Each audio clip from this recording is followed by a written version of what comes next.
Hey you guys, welcome to Steele Wars. I'm comedian Steele Saunders and I do love Star Wars, and each week we talk to someone of interest about it. And on this episode is our Mandalorian recap, the Chit Chat, episode 3, The Sin. What is the sin? Is the sin not watching it at all? That would be a sin. Is the sin being in Europe and somehow being able to watch it? Is that the sin they refer? Is that sort of some, secret message there for Star Wars fans? I don't know. We will find out, or probably not. But either way, joining us once again to the Chit Chat from the Blue Harvest podcast, it's Hawes Burkhardt. How you doing, Hawes? I'm good. Thanks for having me, buddy. Thanks for being had. In New York, the Cantobite Dispatch's Emily Lind. Hello. And from Hollywood, the Mandalorian's own Dominic Pace. How you doing, buddy? I'm doing great. Thanks for having me. Now, I haven't spoken to you really since The Mandalorian premiered. You just did a really fun interview episode about a week or two ago. But how's the ride been? I know occasionally you'll text me new screenshots that you've seen of yourself, and this must be a bizarre, like, for me, watching the Mandalorian is some bizarre Star Wars fever dream. How's it been for you being the horned one in it? Just amazing. I mean, obviously, I think any Star Wars fan would be able to relate that to be a one-of-a-kind, unique bounty hunter. Of course, the screen time was limited. It's not necessarily an acting accolade, but again, when you're in the Star Wars universe, it's something special in and of itself. So it's been amazing. Now, unfortunately, not to be greedy, but now we hold our breath because I feel like we're in a gray area as to whether we would get an action figure or not. And I'm just praying, well, even if it's a Lego, a side character or whatever, that dream comes true as well. I feel like I'm just right at the cusp of whether we were featured enough. So that's what I've been battling in my head. But regardless, whatever happens, it was just obviously a dream come true. And I can't tell you how grateful I am to Filoni and Favreau and the amazing Deborah Chow, who's going to be leading the pack here pretty soon. Nice. Well, whether you get an action figure or not, like, there's accolades that come with being in a Star Wars TV show. Action figure, being in a four-way chat on Skype. These are all things to savor. Absolutely, absolutely. We already have 2020 booked up with about 7 or 8 conventions already, so that I'm really looking forward to. Nice. The hustle is real. I love it. Oh yeah. So this is the sin. Now, we start off with the Mandalorians finally got off Desert Planet 13 of the Star Wars universe, and he's off in space. I love just the craziness of this show, that there's a Boba Fett in a spaceship with a baby Yoda next to him, and then a hologram starts up, and it's Apollo Creed giving him directions on how to bring back his bounty. It's delicious. Every scene with Carl Weathers seems like a 90s video game cutscene. It's the best. Hawes, have you got Carl Weathers fever? I've got Carl Weathers fever in a big bad way. He's awesome. Now, Emily, you're not feeling too well. Is it an acute case of Carl Weathers fever? I think that might be it. I think right now what's actually happening is I'm going through Carl Weathers withdrawal. Ah. Well, I hope you don't catch what he caught in Rocky episode 3. It did not. Oh, no, Rocky episode... No. 4. When did Carl Weathers die in Rocky? 4. Yeah. 4. Okay. 4.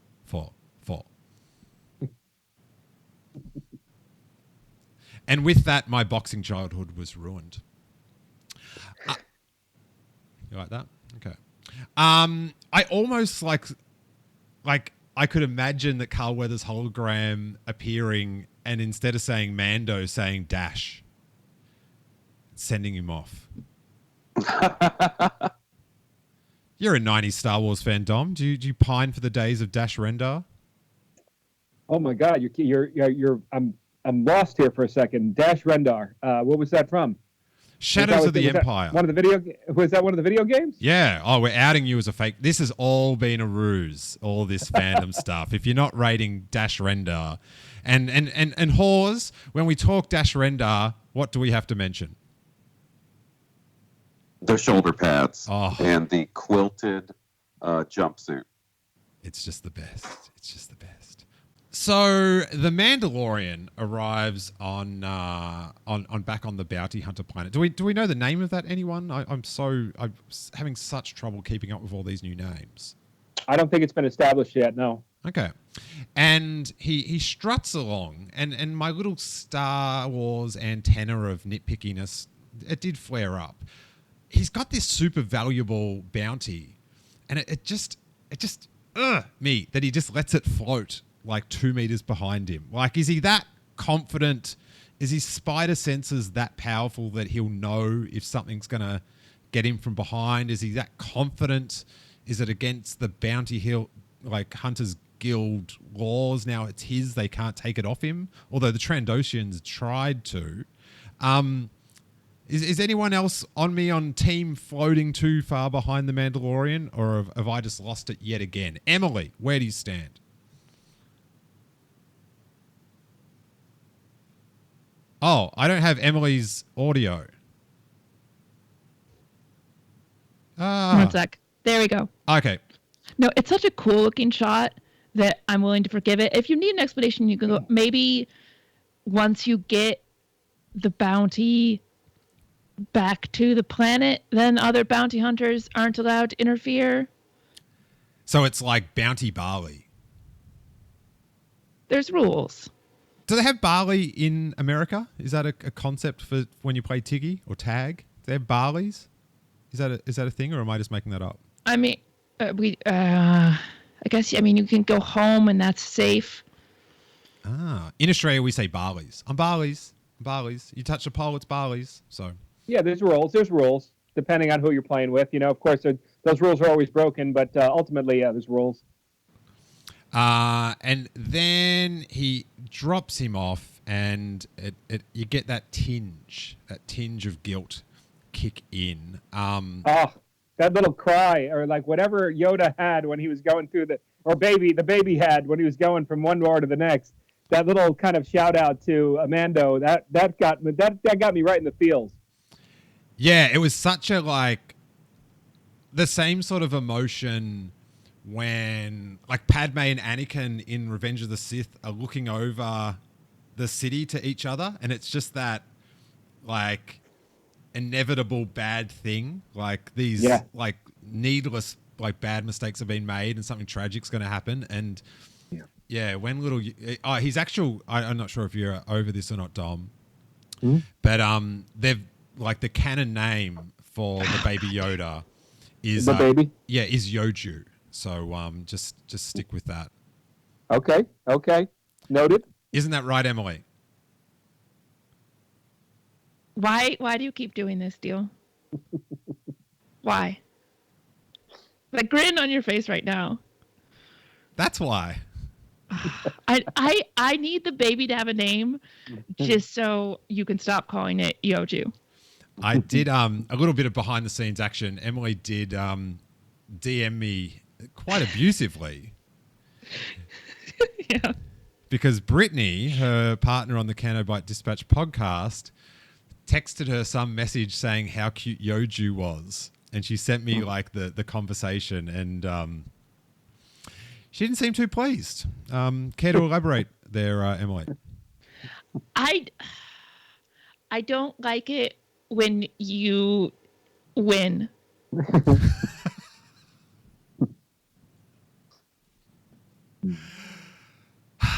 Get in line. Get in line. And it was, it's this. Then he goes back to the Mandalorian, what do they call it? The coven or something? The cantina? No, the cave where they all hang out, the little tunnel where the Mandalorians all Oh, chill. yes, that's right. Yes. The culvert. The culvert, yes. And that's where he has the line that we talked about on the last episode about how the kill wasn't honourable, and of Space Rhino, and how he can't take the little singlet on because his enemy saved him, and the Hawes, what's the lady's name? The hammer lady? The armorer. The armorer. God, it's so basic. The armorer says, "Why would your enemy help me and help you?" And he says, "They didn't know that they were my enemy," which is just the best line ever. So I want to acknowledge that. And that's when he gets his new little weapon. What was that thing called? The whistling birds. The whistling birds. So cool. Which I love as a weapon, but I wish either he gave him or she gave him a couple other new weapons that he didn't use, or they waited like an episode for him to use it. It just seemed a little bit like, I don't know, like, here's this new thing, and then 15 minutes later, like, oh, this exact new thing works perfectly for the situation I'm in. But that's just me. That's just me. And then he has another flashback, and he gets put down into the hole to be saved from the super battle droids. And the super battle droid opens the lid towards the end of the flashback, and then it cuts out. Now, at the next point, and I'm not sure if this has come up in the next episode, half of us haven't seen it yet, but is that super battle droid about to get lightsabered in half by a Jedi, and perhaps a familiar Jedi? Thoughts, theories? I think it's possible. I think that is, they're setting up for some kind of reveal. And I wonder, I think Emily and I spoke about it on Blue Harvest last week. Like, it could be as simple as maybe it was the armorer that saves him. But it seems awfully likely that they could set up for some kind of big cameo there. Want my prediction? I don't care if you do or not. I'm going to say it. Jedi Master Yoda. Hence it would why, kind of line up with the baby, right? Hence why the moment he saw that it was a baby Yoda, a Yoju, if you will, and I will, he immediately connected with it because he had this childhood memory of a non-Yoju, a Yoda, if you will, saving him when he was a little boy. Now that would be pretty mind-blowing, I think, to have like Yoda turn up in a flashback. But something has to save him. Like, that has to be, like, I feel like a big reveal of the show is what happens next. Absolutely. Yoda return, Emily, where do you stand? All right. I'm going to say this. I know I'm in the minority on this one. I don't like Yoda with a lightsaber. I was once like you. Cold okay. inside. No, I always begrudge like the Yoda lightsaber clip art. Like, I like the actual scenes in the movie when he's got a lightsaber, I'm like frothing. But I don't know, I think just episode 3, Revenge of the Sith clip art, because it's sort of like that was the last new art that we had for so long. It just kept getting used on potato chip packets and stuff for years. Like, they had it up. Remember, Hawes, when we were at Celebration in Orlando and they had all those old banners up from previous celebrations? Yeah, like, and that was like one of the biggest ones was episode 3 Yoda. I was having the time of my life except for that banner. That was the one blemish on my weekend. But what do you reckon, Dom? What do you reckon is going to happen next in the flashbacks? You know, I got to be honest, until you just brought it up, I mean, I pretty much have had tunnel vision in regards to bounty hunters as far as like the hook for the episode 8 and 7. So I keep thinking just in regards to something with Boba. I know this sounds crazy, but just in terms of that, the episode 1, the season 1 hook is going to go back to Boba in one way or another. I mean, I think ultimately he has empathy because he was in the same situation as a child. It doesn't necessarily mean to be a specific culture or a race. But I just keep looking for the surprises of kind of the Mandalorian and sort of the bounty hunters, and specifically Boba for whatever reason. I just feel like that's going to be the surprise hook to where everyone's jaw is going to be dropping until season 2. But again, that's just a theory. Well, I'm all up for throwing Hail Mary theories. So I'm going to extend yours. And the next scene is, or as it comes, he gets like pulled away or blasted or lit on fire or something, this droid. And it's revealed to be Daniel Logan as Boba Fett. There's that'd be heaven. Because the age would probably work out, I think. I don't know, because Boba... How old would you say Boba is in Attack of the Clones? 10. 10? Yeah, 10. And so, if this happens towards the end of the Clone Wars, like, how long do the Clone Wars go on? Like, 3 to 5 years or something like that? Oh, that's right, because now you're going before episode 4 because he's a boy. Right. Dude, I didn't think about that. Wow. Wow, that was an amazing sentence, Dom. How you just started saying episode. That was, I think that's what people think Star Wars podcasts are like. Yeah, no, I didn't, because obviously we have the time difference there. Wow. Yeah, I mean, I think the great thing with Filoni and Favreau is they understand how important the OT is and how important just kind of the depth of Star Wars goes, and I think they're going to keep kind of intermingling all the the storylines in one way or another. So I think whether it's Yoda or some it could be someone, but I think it'll be special for everyone just because I feel like they've got their finger on the fan base because they are too themselves there. Now, Emily, I'm going to tailor my Yoda theory more to your tastes. Okay. Because one of my pure joys in life is pleasing you. What about if in one of the following scenes the droid just gets pushed away or just mysteriously crushes and it's Yoda not using a lightsaber? I like that better.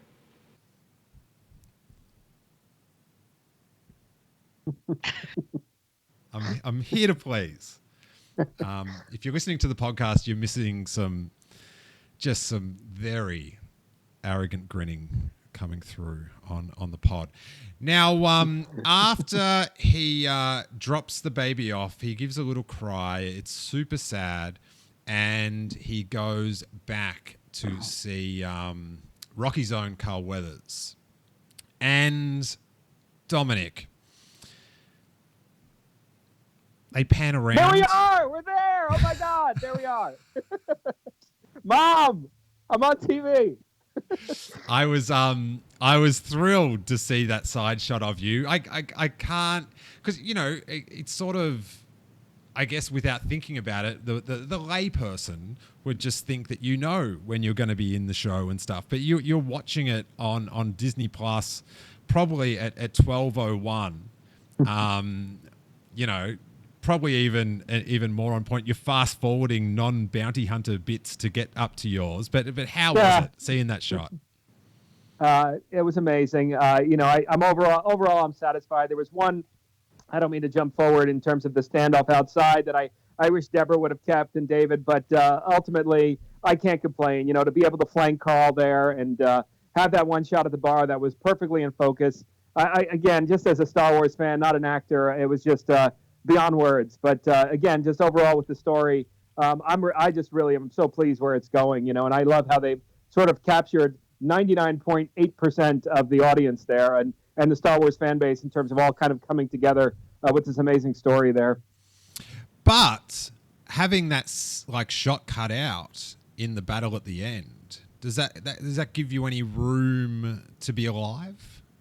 Yes, I spoke with Brian and I texted him. Brian Sipe is one of the heads of Legacy Effects, and I said I wasn't seen killed. And they're, I think, midway, maybe 3/4 through season 2, and he said I'll talk to them. So we'll see. He messaged me 2 months ago, in all fairness, and was asking me a few questions. I've just been, I got to be honest. It's like, as much as it would be an honor to come back, it's like I really am truly humble and grateful just for this opportunity. Whatever ends up happening, happens. In a perfect world, yes, I would love to see my bounty hunter have a side story in Kenobi to where maybe he goes after Luke. That would be freaking amazing to have a bounty hunter guild troop. And then Obi-Wan kind of fights off. That's like my dream. But ultimately, I'm still sort of just basking in the joy and to be grateful. It's like winning the lottery and saying, hey, can I have some more?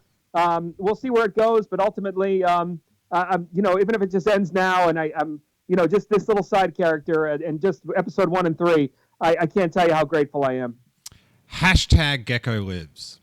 Yes, he does. He does. It's just a question of if Deborah and David and John, they care about the tiny side characters or the Bounty Hunter Guild. Hopefully they do, but either way, we'll see what happens. If you can just tie up the thought, like you need to tie up the cause of Gecko coming back somehow with Zack Snyder, and then you can like get those Snyder Cut people on board, and you've got a board, release the Gecko cut. Please, yes. There's this one great shot to where he's laying down on the flatbed, and I'm kind of over him about maybe 10 feet away before he throws the flamethrower, and I'm blasting the hell out of him, missing like a stormtrooper, but still, it would be that one shot that would just be so epic. So who knows? Maybe there'll be an extended 1-hour version of every episode, and maybe that will make the cut there. Yeah, I wish they did have a few. Like I love on HBO when you watch like the new Succession, and then you can go watch like the next week clip and like a few behind the scenes featurettes. I'm a little bit bonus deprived, so which I guess is being good for them, because then I just rewatch that episode as my bonus material. So I'm hoping they put some bonus material behind the scenes stuff up once the series is done, because there is a section for it on Disney Plus. Yeah, for bonus materials and stuff. With all due respect, yeah, they were there. They were there, and they were for at least episode 1 and 3. There was a tremendous amount of coverage, and you've seen some of it not leak out, but they've released on YouTube just with Kennedy there and the day that Lucas was there and such. But they were there for quite some time doing a really extensive behind the scenes. So I'm confident that there'll definitely be more footage as things progress. Well, I have like Jon Favreau in interviews has said he's more of a tell after sort of person. Like he likes people to watch the movie, or in this case TV show, and then afterwards explained how it all worked out, like what the magician's trick was. So it actually would be if you're Bobby I, he's a cunning head of a media corporation. It would be wise to hold off all that bonus footage and starve us for it, and then after the series is done, to keep us subscribed before like the Clone Wars starts, to then drip out some like, here's the bonus stuff on episode 1, or this is an enhanced version, like that sort of stuff with factoids popping up or something. But there's a lot of for me, I'm there for Star Wars. So if you add in some little fun Star Wars like filler in between new show premieres, that would I'm sure that would help a lot of people stay subscribed. Yeah. But it is pretty incredible. We have a Star Wars TV show that we get to watch on giant TV screens. I do have one little behind the scenes story. Love it. I really, there was no indication, and I think that would have leaked in one way or another. I mean, I certainly would not have done it, but there was no indication of what that baby was. If anything, I thought that it was going to be more of a in-depth look to episode 7 through 9, to where I was under the impression, I knew it was a baby, but I thought it was going to be either Rey, Finn, or Poe, and this was going to be kind of their backstory. So I thought it was a very pleasant surprise in terms of Werner knowing. I mean, I'm sure the stars did, but the cast and crew, I mean, not the cast and crew, but I mean, just the side characters and the crew. I mean, I think he was very protective over that. We just thought it was a baby, and that was it. Did you see the crib? No, not at all. No, it was just he was holding it like a football. That's all we saw, and that was basically he was holding on to a swaddled baby, but we did not see the head, the face, or anything during the standoff. Oh, that is so. So, what was it like when you saw the reveal of Yoju? I was really surprised because the whole time, I mean, really, because again, the whole time my mind was going towards who raised parents, and maybe this is going to be the awesome backstory that connects us to 9. And then 7, 8, 9 will be sort of salvaged in many ways because it's going to have some good juice to it. But yeah. But I just mean that respectfully. But that's what I thought it was going to be. Was that maybe a little more depth and juice to the backstory of the characters. In terms of Rey's parents and the whole deal with that and such. Yeah, I'd never even conceived of that. Does that? I guess it could work age-wise, but either way, it's Yoju. It's Yoju. It would be. What do you're big in? You always got real good theories, Hawes. Do you think like what do you think's like in the long-term future of Yoju? Is he someone that we're going to be like growing up with for the next decade of Star Wars? I don't know, because like with them establishing that he also has the Force, right? You naturally kind of want to wonder if he ends up with Luke Skywalker at some point. Well, if that's the case, things don't turn out too well for that baby Yoda. So hopefully that's not it. I'm just saying, like, you got to think these things through. I kind of wonder if ultimately his destiny is going to be being reunited with some other Yodas. Like, is that what the Mandalorian's going to end up doing, is dropping? Are we going to see a bunch of Yodas at some point? Like some E.T. angle, yeah. And then what happens when Baby Yoda's not in the series anymore? Like, is that the end of this season? Is him, getting Baby Yoda to safety? And will that take away some people's interest if there's not a Baby Yoda anymore? I don't know. Yeah, that's sort of like a real fun thing about The Mandalorian is it's open-ended. Like, so much of Star Wars, like whether it's, the prequels or the Clone Wars cartoon or like to a point Resistance and Rebels, like we've always known the end point where it sort of has to like where the pieces have to fit. And this one is like, right. is Yoju like in every season of The Mandalorian? Like, is he the Mandalorian's Kramer, or is he the Mandalorian's Banya? Are these references resonating with anyone?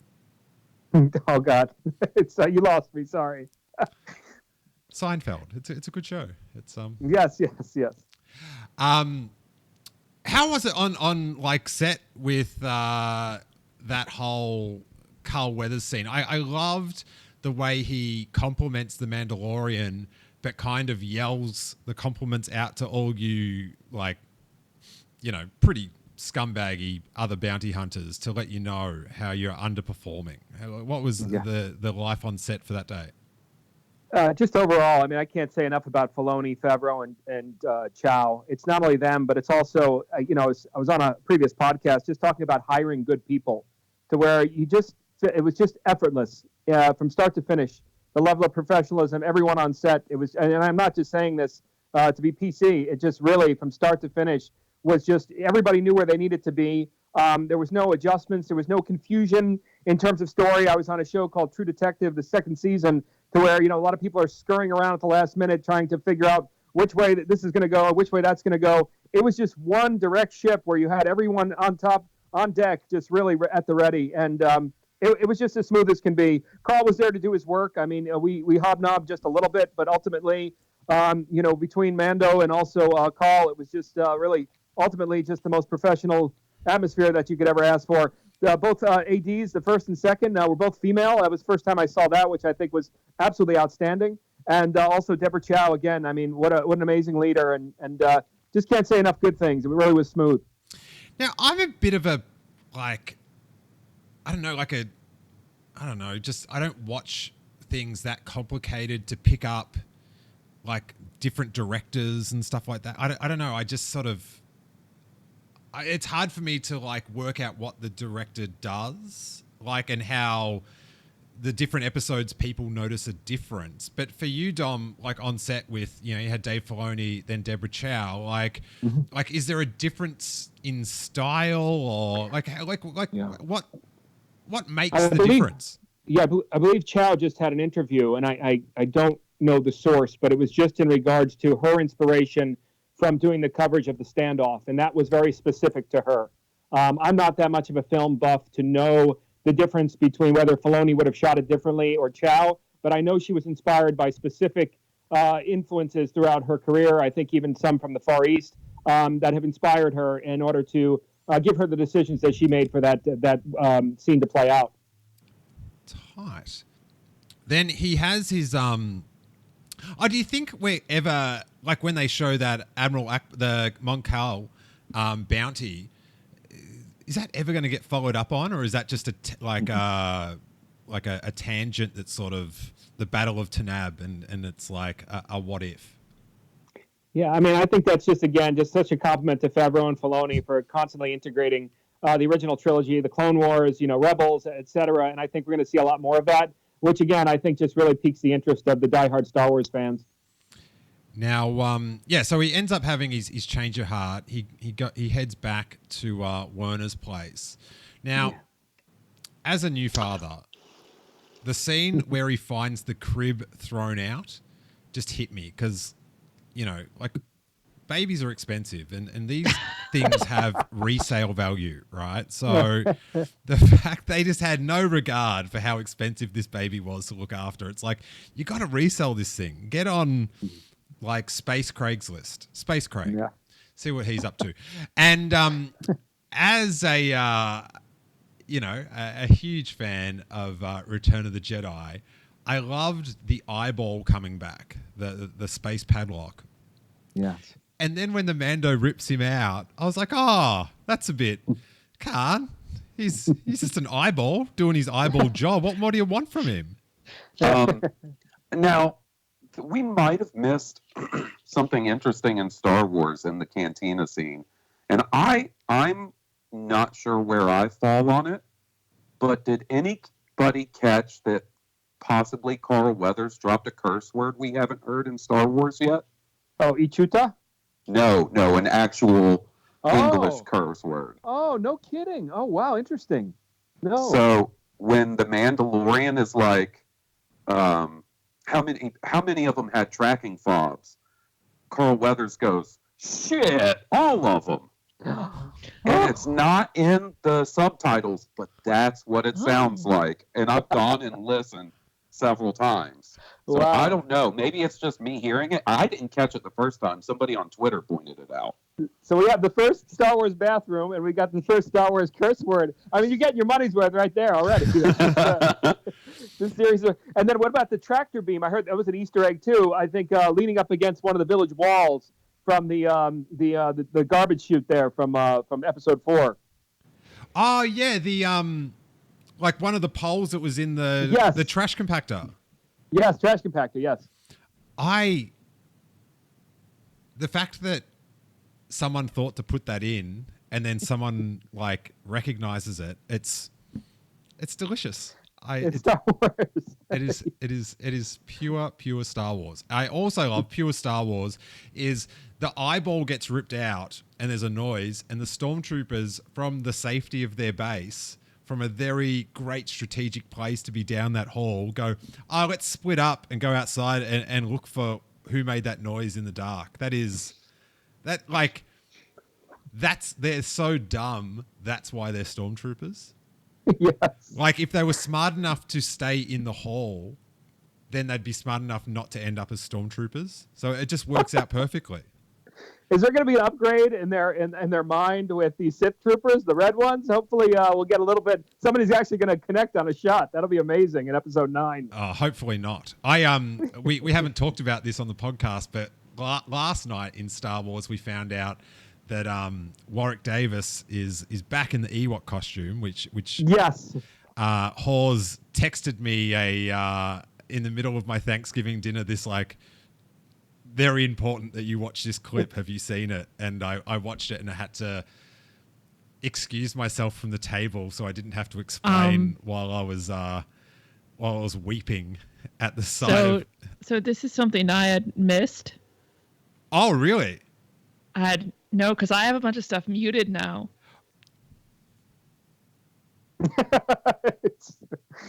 Okay.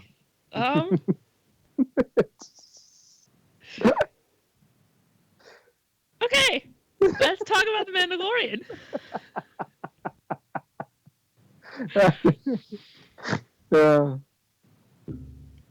My favorite part is that Emily then went to take a sip out of her cup that's got your merch on it, Steele, just to rub it in even further. Like, look how much I support you, Steele, and look what you just did to me.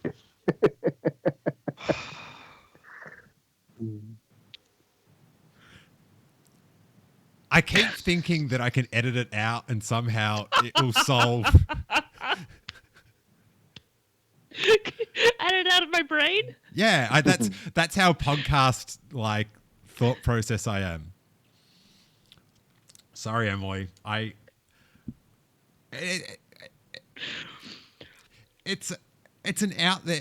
It's a publicly displayed. I apologize. It would have happened sooner or later anyway, but it happened here with you.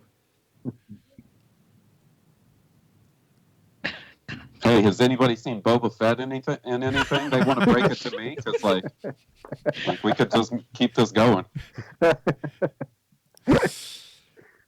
That's a good segue. I'll go with that. Hey, Dom, what was it like seeing all those Mandalorians on the set? Was that cool? Topic change. Go. Yeah. Tate Fletcher, my God. I mean, not only such a legendary stuntman, but oh my God, to see him right next to me as that big gunner. We worked together on a failed series for Amazon called John Claude Van Johnson. We were both stuntmen, and I photo doubled him on one episode as well. But I mean, it was pretty cool the whole time I was there, seeing all the different shapes and sizes. The first thing that went to my mind was just the toy line, as far as how it's going to, satisfy people, all the Boba Fett lovers of all different shapes and sizes, especially Tate, which, as you can see, is really the highlight of the Black Series right now coming out. So just praying, like I said, not to be a little bit self-centered, but just praying for the third or fourth waves to have. Come on, they got to have some of the bad side character bounty. Yes, he's got it right there. My God. I mean, how, you have the Boba Fett armor, plus you got a big burly guy like Tate, who's probably one of the greatest stuntmen in Hollywood right now. I think that's pretty awesome. Now, I have to applaud, I'm normally first in line to have little jabs at Star Wars and Hasbro for their product releases and how before the Force Friday, everything's already out anyway, so what does it matter? But how they got this figure out perfectly timed is quite remarkable. When did you was there shots of this Mando before this episode, Hawes? Of the figure? Yeah. There was. I think I saw it on Yak Face the day the Mandalorian came out. He was like, well, look what I found. I was like, oh, that's interesting. But the pre-order for the figure went up, I want to say the day after that episode aired. So, for that character to make an appearance in the show, the pre-order for the figure to go up, and then less than a week later for it to show up at my house, that's really good planning on their part for once. Yeah, and that's, what a way to drive sales. To plan it out that you've got this new amazing, toyetic character entering with a giant gun and he's shooting everyone, and then almost at the end of the episode, enjoyed the gunned Mando, then buy it now at StarWars.com. That is some good corporate synergy there, and that'd be but then I'm just yeah, but where's your Kuel on Kurg battle pack or whatever that is. If they had any, is there a Kuel figure or a Kuel? There's on only Kurg? a Pop, as far as I've seen. Dude, he would be. That would be the just a sweet it reminds me of those old special edition Dewbacks and Rontos. That would be a perfect sort of pack like that. Did you know the interesting little piece of canon information about that heavy Mando? No. His name listed in the credits is Paz, B-A-Z, Vizsla. Ooh. Nice little callback to the Clone Wars. Yeah, so is the Vizslas, is that a clan? Yes. Yeah. Okay, and pre-Vizsla is Jon Favreau, yeah? Right, who also does the voice for the heavy infantry Mandalorian. Oh, okay. For some reason, I just thought it was that, the actor. That's very naive of me. All right, I'm going to... Okay. He needed to say it's Money More for me to realize who it was. But Hawes, you're a massive Mando guy. When they all started jetpacking in, doing the run-in, as it were, as we've talked about many times, how is the skin on your body? Was it bubbling at all in the form of gooses? It was, and I unfortunately woke Jessie up at 3 a.m. in the morning screaming.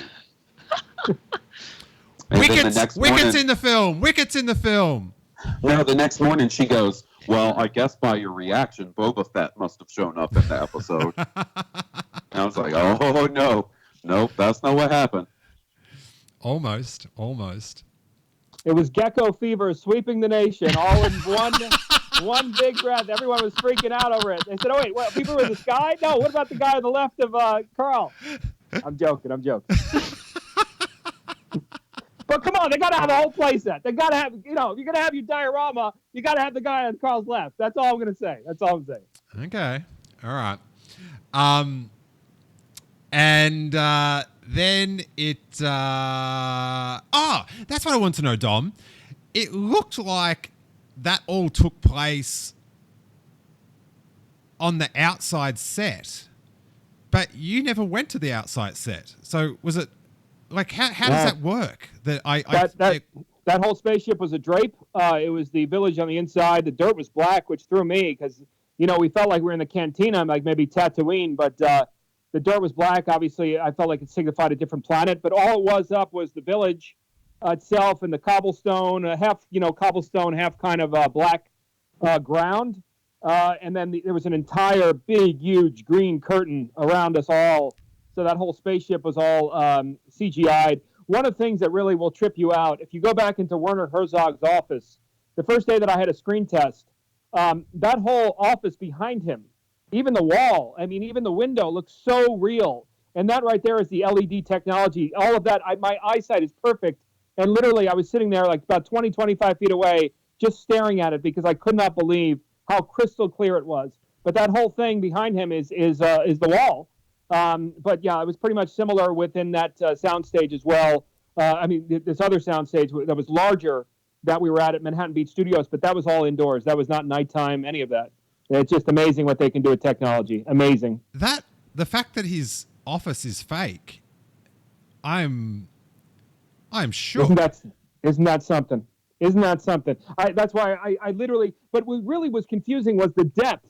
I could see if you just do the back wall. They had like a little slit of the daylight you're seeing, but literally then if you go up a little bit, you see like kind of the tier or whatever, the pillar or what have you, whatever you want to call it, that's kind of coming up, that's closer. And all of that is all on a two-dimensional screen. It just is amazing. And I can't tell you how excited I am just visually to see what they're going to do because what this plays out to is the space battles to where they're able to have the camera kind of move around whatever spaceship and play that out on the screen. It's going to look absolutely amazing. I think we're in for a lot more great little treats there with that new technology. He used it in Jungle Book, I believe, as well. So you go into the set and the desk is there. And is the wall that's projected on the back, is it straight or is it curved or does it... Curved. Curved. So even around to the left where baby Yugli, whatever you want to call him, was going in. Yugli! Emily, it's Yugli. Yoju's better than that, surely. So, yeah, it was a curve. And on the outside, when I was walking in, I thought it was just going to be like a set to like the Star Destroyer or something because they had all these like square screens that were just black in the back with a light plugged in. So I was like, oh, wow, this has got to be a really cool set. Turns out it was just like there's like 2 rows of MIT graduates on one side and just a sort of curved screen coming around. I don't want to say about 180 degrees, but it was curved pretty well. And then they would fill it in with a little bit of drywall or whatever you call it there, paper mache, whatever it is, as far as to bleed out into actually the real world. That Tatooine stucco. Something like you would see at an amusement park. So what, like... If it's curved, is it curved like a circle or more like an oval? Like not like a perfect circle? I felt like it was a perfect circle there, okay. But it could have been a little bit more ovalish. But yeah, it actually wrapped around. And again, the image that it projected was like nothing I've ever seen before. And then how far, like was it half a circle or like how far did it bend around? I would say about a quarter circle they were using, but they also had the ability, if they wanted to continue and extend that out. They can even go 360 if they wanted to with the technology they have. Oh my God. I've never been so excited to rewatch a show to see The Office again. Yeah, you can even look. I mean, even if you see a screenshot, I actually pulled one on online, and I just still am looking at it. I'm still beyond amazed because you cannot tell the difference. Yeah, I am. Yeah, that is so. But, I mean, incredible. it's sort of bittersweet because I feel like it's almost the end of movie locations as we know it at this level. I mean, it really is something. I mean, but you hear about Black Panther and also Avengers, where I think a lot of those at the big sound stages in Atlanta, they took care of the whole entire. What was the name of the town in Black Panther there? Whatever there. Wakanda. Wakanda. I'm so sorry. Yeah, Wakanda. I mean, it's just now they don't even have to leave one stage, and I think there were like 3 stages plus one outside. They can go on for 10 seasons just like that. It's really amazing what they can do now. Wow. I was so amazed seeing the spaceship behind me because none of that was there. I mean, there was a couple of dark, big tall pillars that were there that you can see, but the spaceship behind it, I had no idea what was they were gonna project there, and that's what it was. And I got a pretty cool screenshot there with Carl and the spaceship behind, which is hopefully it's a nice little shot there. It's behind you. Yeah. But I like the dual uses. Like you've got this crazy screen set, but then out, at the open LA set, they sort of used it like a Star Wars play set with like how kids would play, and then they'd like this bit of the sandpit's this, then this bit's like this bit's Hoth, and like I like the duology that they're using, like the most basic like fake sets and then the most like unbelievable, frankly, movie sets. But yeah, hopefully it doesn't, as you say, hopefully it doesn't get too easy to use. I did there was an interview with Kathleen Kennedy, maybe in Rolling Stone. I've read so much and not really attributed, but she was saying that it's like super good, but you have to, like, the filmmaker has to plan ahead because they're doing all their post-production work in pre-production because you have to have all the effects ready for filming on day one. So yeah, hopefully that holds some, because, everyone loves seeing, it'd be odd if, the Pablo Hidalgo, like, guide was all just CGI, like, things in the background. After every shot, there was something, I didn't know, how to use the technology, but they would come with this stick and a silver ball, and they call it balls and charts. And they would, everybody would have to kind of just stay still, more or less, and they would, all the camera angles would have to pick up this ball on a stick, and then also, I think almost like this color scheme of this chart, and they would do that after every shot, and that was obviously attributed, going towards all the technology and the post that they were doing. Pretty amazing stuff. That, I don't know if I guess it's the same sort of ball, but I remember always seeing pictures of like Rob Knoll on the set of The Phantom Menace with like a ball next to Ahmed Best and stuff. I'm not sure how it works, but I'm sure it was the same technology. With one, but obviously much more detailed now for sure. Did they use any like ropes or, like were the Mandalorians up in the air at all and getting levered down on set, or was that all done later on? Yes, they were. And they broke it up to where then certain ones were done later on. But Tate, was coming from the sky. I mean, that's why they had one of the top stuntmen have that heavy armor roll. He was coming from the sky, which is pretty awesome. Sick. And you were saying he's the same dude that picked a fight with the Mandalorian in episode 1, yeah? Yeah, that confused me because, it can't be the same character, right? I mean, because obviously the Mandalorians have that code, correct? Yeah. Yeah, so that's the only thing that threw me. But I mean, he's just such a joy to have on set, such a professional. So I'm sure they just used him twice. But pretty amazing. But he has it on his IMDb, so it's not like it's any secret. I just didn't know if maybe ended up becoming best friends. Oh yeah, no, I don't mean it's like some big secret. It's just interesting, for people to be able to put a face to their heavy infantry. There you go, Hawes. You know John who it Wick is now. And The Equalizer and Westworld. I mean, his resume is insane. Tight. What do we make of the code?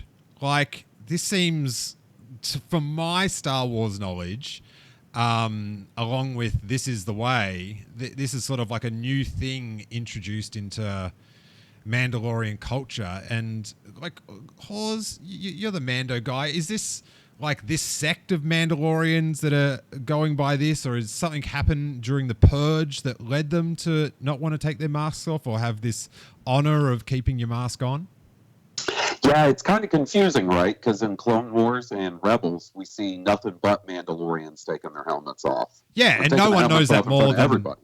No one knows that more than Dave Filoni. Like, it's not like they're not like later on going, oh, we forgot these episodes that I spent 10 years working on. Right. There's obviously going to be an explanation, but what's your theory of what it's going to lead to? I think it has something to do with the fact that clearly there's not a lot of Mandalorians around anymore, especially compared to what we saw previously. So it's probably some sort of self-preservation thing where they don't show their faces, or they did establish that there are different clans, and different clans do different things and have different like sort of ways of life in the Mandalorians. So maybe it could just be this specific clan. Does the masks not coming off make you like the Mandalorians more, less, or no effect? No effect. Okay. Because I like them less. Oh, really? Because I'd want to take my mask off. Like, I think it's a silly rule. Seems like it would get a little annoying at a certain point. Yeah, it just seems like, I don't know. It's just one of those things of like, but I don't know. Like, what does it serve not taking the mask off? I guess that's like, I'd be interested, like, hopefully in the canon there's like there's a reason or something. But I do like the little thing how they only go outside one at a time. So I guess it seems like there's only one Mandalorian and not a whole tribe because they all like dress so similarly. Right, and it's hard to pin down. Like, let's say one day you see the Mandalorian, the main character, out and about, and then the next day you see the heavy guy. Well, you might know there's two, but it's hard to pin down exactly how many of them there are, Yeah, like how many Greedos are there? We never see them all together, so we just think there's like just a couple. And then the episode finishes up with him getting away, and then one of the Mandalorians flying next to him, and he drops the uber cool line about needing to get one of those. So that is pretty damn sick. Now, Dom, we'll let you go first with your final thoughts, and I can't wait to hear this. Your rating out of 10 of this episode. Well, we got to give it 10 just for those bounty hunter gills. Bounty hunters. No. I mean, 10 across the board. I really think it's just amazing. I love how they have brought the entire fan base together, with except 2 or 3 people complaining on Twitter.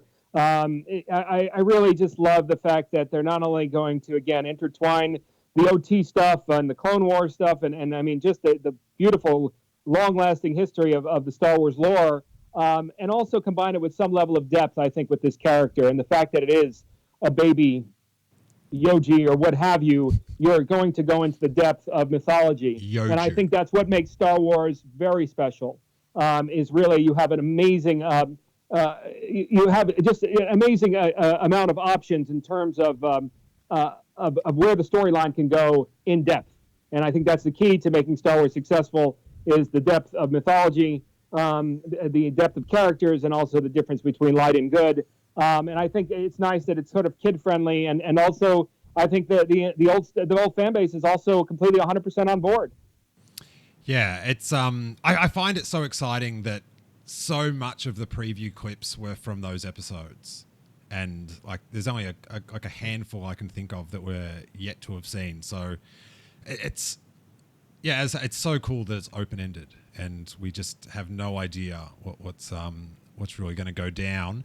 Emily, what are your final thoughts and the all-important statistic? I thought this episode was incredible. I still can't believe this big Mandalorian fight happened in episode 3. It's crazy. It sort of set my expectations for the rest of the series on a different path. I'm glad they didn't kill Werner Herzog. I thought he was going to die in that when he's getting the baby back. I'm glad he didn't die yet. I want to see him again. The only thing that stopped me from getting this episode of 10 is I hate that I got to get one of those lines. I hate it. You hate what? That I got to get one of those. It's not, I don't know, it's just, well, first of all, because it's just an Iron Man line, basically. And yeah, I get, the whole Jon Favreau thing, but man, it's just one of those things that bugs me, and I know it's disproportionate, but that's how it is my ire over that line. I was really turned off with the sports announcers and the pod race in episode 1 because of that, and I know what you mean in that regard. It's unfortunate that sometimes you feel like it takes you right out of the film. Arguably, and I'm going to be hated for this, sometimes with the Stan Lee cameos, I felt that way too. It's like, you're just kind of enjoying the storyline. It's like, oh, okay, here we go. But yeah, I know what you mean, and it's unfortunate sometimes when sometimes a little bit too much of reality or too much of a nod to something else that takes you out of it a little bit. It's like it's too much of a wink. Yeah. Well, that's the pod rest. Yeah. If you've seen Star Wars Special Edition, that's part of the Mandalorian culture is winking to the camera. It's all connected. It definitely, that line, it's like louder than every other line because it's so kind of TV and like very Marvel-y. And I could see people, I don't mind it, but I can totally see how people would just go, nah, that hits me, that hits my Star Wars nerves in the wrong way. Are you pro needing to get one of those or not, Hawes? I think he needs to get one. Not a hugest fan of the line. No, I actually dislike the salute afterwards more than the line. I need to get one of those. Like when the dude does like the salute at him, like that for some reason. And once again, it's a small nitpick. Seemed too Earth related. Like it seems like they could have done something cooler for a Mandalorian salute. I think one thing that's cool about it, if I can, is just I think. Even just the way that it's kind of structured in terms of having a job with, where he's got to collect these bounties, I think it definitely makes for an amazing role-playing game in regards to upgrades and also grabbing bounties as far as for a video game. But other than that, I know exactly what you mean, yeah. The Mandalorian would make the best Star Wars video game ever. Yeah. Oh, yeah. And the upgrades, that's the first thing I was thinking about with the armor and then also, your gun, whatever, your blaster, that would be really special. And, of course, jetpack and everything else. Yeah, he's built for a video game. Yes. It is. And then, it's almost like a Grand Theft Auto. You have your tasks, that you have to play out, maybe perhaps before finding Baby Yoda, Baby Yogi, whatever. Yoju. Come on. I tried to make the name as simple and as annoying as possible. So just work with me. Work with me. Emily, I do find it telling that in that scene, with all Yoju and Werner, that everyone else in Star Wars fandom was worried about Yoju, and you're like, I hope the evil Imperial moth survives. Look, because I know they're not going to kill Baby Yoda. Yoju. I'm not calling him that. They're not killing Baby Yoda. Yoju. But at some point, probably this season, Werner Herzog is going to bite it, and I'm going to be sad because then I don't get any cool Werner Herzog speeches about how the Imperials are awesome. And he's just great. I love him so much. I love that documentary he did with that poor guy who's up there in Alaska. That was something. Oh, he's brilliant. Yeah. Wow. And he's in Star Wars. Werner Herzog's in Star Wars. Oh yeah. One of my favorite things to come out of him being in Star Wars is all the behind the scenes anecdotes.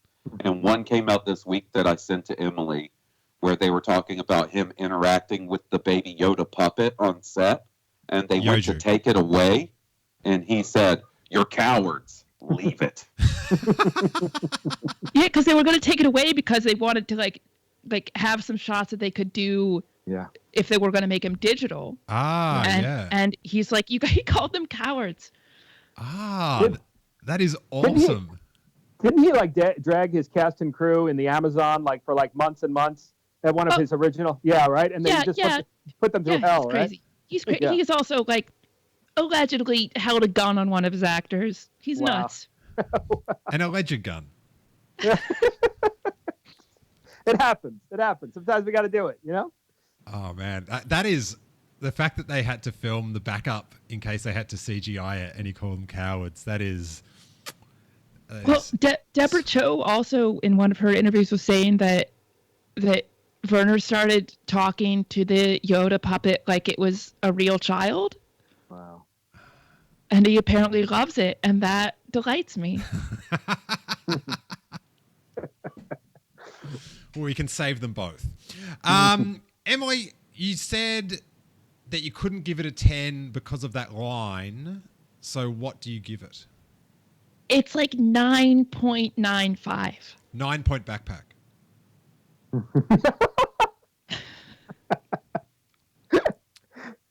Hawes, final thoughts.